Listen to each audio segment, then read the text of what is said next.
Nih, pembeli pemborong kita, nih toko saya diborong, dihabisin. Saya nggak tahu ini mimpi atau enggak ya.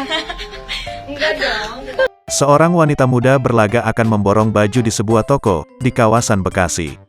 Wanita berkerudung hitam tersebut lalu menurunkan baju-baju di toko itu dari gantungan. Ia lalu mengaku akan membeli semua baju yang ada di toko tersebut. Mendengar hal itu, si penjual lantas merasa senang dan merekam aksi wanita muda itu. Wanita muda yang diketahui bernama Dina, 19, itu lalu mengaku memang sering berbelanja di akhir bulan. Sambil bergaya bak seorang sultan, Dina terus mengosongkan gantungan baju di toko tersebut. Setelah mengosongkan seluruh pakaian di toko tersebut, betapa terkejutnya si penjual saat mengetahui perempuan tersebut diduga merupakan pasien orang dengan gangguan jiwa, ODGJ. Si penjual mengetahui fakta sebenarnya saat seorang pelanggan yang lain datang untuk membeli pakaian di sana. Ternyata baru keluar rumah sakit jiwa 2 hari yang lalu, ungkap si perempuan.